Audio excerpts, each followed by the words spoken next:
প্রিয় দর্শক শ্রোতা বন্ধুরা, আসসালামু আলাইকুম। নির্বাচন সামনে, কিন্তু তার আগে একটি বিষয় আলোচনা না করলেই নয়। বিজয়ের 54 থেকে 55 বছরেও মুক্তিযোদ্ধাদের তালিকা চূড়ান্ত হয়নি। এটা একটা অত্যন্ত দুর্ভাগ্যজনক বিষয় যে মুক্তিযোদ্ধাদের মধ্যে অনেক ভুয়া মুক্তিযোদ্ধা রয়েছে। এটা বলতে আমাদের খারাপ লাগে, যদিও বয়সের কারণে আমরা ব্যক্তিগতভাবে মুক্তিযুদ্ধ করতে পারিনি, কিন্তু যারা মুক্তিযুদ্ধ করেছেন তারা আমাদের বীর সন্তান, গর্বিত সন্তান। দেশমাতৃকার স্বাধীনতায় যারা প্রাণ দিয়েছেন তারা শহীদ হয়েছেন, কিন্তু যারা বেঁচে আছেন তাদের অনেকে পঙ্গু আছেন। তারা গর্ব করে বলতে পারেন যে দেশের জন্য, দেশের স্বাধীনতার সার্বভৌমত্বের জন্য আমরা যুদ্ধ করেছি, দেশটাকে যুদ্ধ করে আমরা স্বাধীন করেছি। সেটার যেমন বলা হচ্ছে যে বিজয়ের 54 বছরের মুক্তিযোদ্ধাদের চূড়ান্ত তালিকা করতে পারেনি বাংলাদেশের কোনো সরকারই।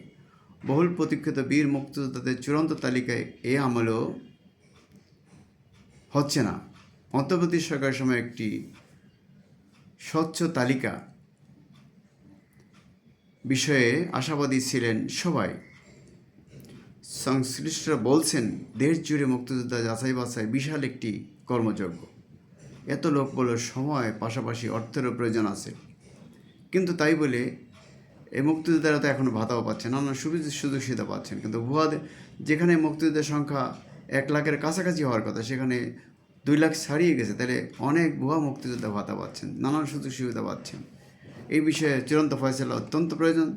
জাতীয় মুক্তিযোদ্ধা কাউন্সিল আইন 2022 সংশোধন করে গত 3 জুন জাতীয় মুক্তিযোদ্ধা কাউন্সিল সংশোধন অধ্যাদেশ 2025 জারি করেছে সরকার। নতুন অধ্যাদেশের বীর মুক্তিযোদ্ধাদের সংজ্ঞায় পরিবর্তন আনা হয়েছে।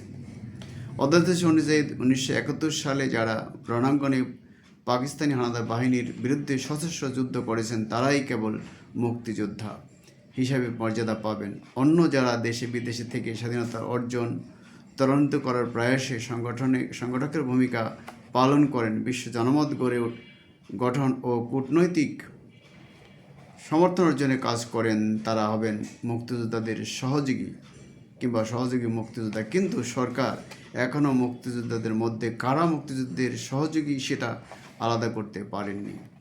বীর মুক্তিযোদ্ধারা জানিয়েছেন সরকারের উচিত অধ্যাদেশ অনুযায়ী দ্রুত মুক্তিযোদ্ধাদের সহযোগীদের তার আলাদা করা, একই সঙ্গে মুক্তিযোদ্ধাদের একটি চূড়ান্ত তালিকা তৈরি করে যাওয়া।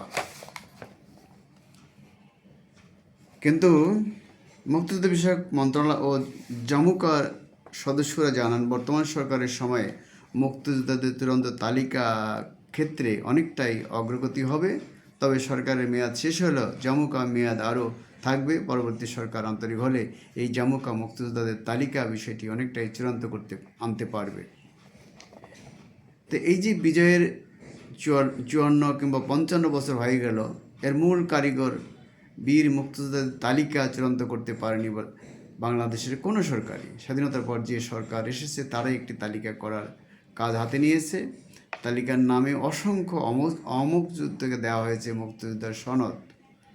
আওয়ামী লীগের আমলে মুক্তিযুদ্ধের সুযোগ সুবিধা দেওয়ার পরপরই এই বিষয়টি ত্বরান্বিত হয়। দিন যত বেড়েছে মুক্তিযোদ্ধার সংখ্যা, কিন্তু স্বচ্ছতার ভিত্তিতে বিতর্কহীন প্রকৃত মুক্তিযোদ্ধাদের নিয়ে একটি পূর্ণাঙ্গ তালিকা করতে ব্যর্থ হয়েছে সরকারগুলো। এটা কোনো বিশেষ সরকার নয়, সবগুলোই ব্যর্থতার পরিচয় দিয়েছে। মুক্তিযুদ্ধ বিষয়ক মন্ত্রণালয়ের তথ্য অনুযায়ী বর্তমান গেজেটভুক্ত মুক্তিযোদ্ধাদের সংখ্যা 2,09,000-এর মতো। জামাইকার সদস্যরা জানান, ঐতিহাসিক দলিল অনুযায়ী মুক্তিযুদ্ধের সর্বোচ্চ সংখ্যা হওয়ার কথা 1,20,000-এর মতো। সেক্ষেত্রে বর্তমানে তালিকায় থাকা মুক্তিযুদ্ধের প্রায় অর্ধেকেরও ভুয়া বলে মনে করা হচ্ছে। মুক্তিযোদ্ধা বিষয়ক মন্ত্রণালয়ের সচিব জানান, তারা এই সরকারের সময়ে বীর মুক্তিযোদ্ধাদের চূড়ান্ত তালিকা করার চেষ্টা করছেন।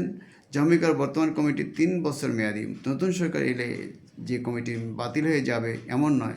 জামিকার সদস্য হিসেবে যারা রয়েছেন তারা সবাই আন্তরিকভাবে চেষ্টা করছেন। আর মুক্তিযোদ্ধাদের নিয়ে যে সব মামলা মোকদ্দমা রয়েছে সেগুলোর অনেকগুলো আমাদের এই কমিটির নিয়ন্ত্রণের বাইরে।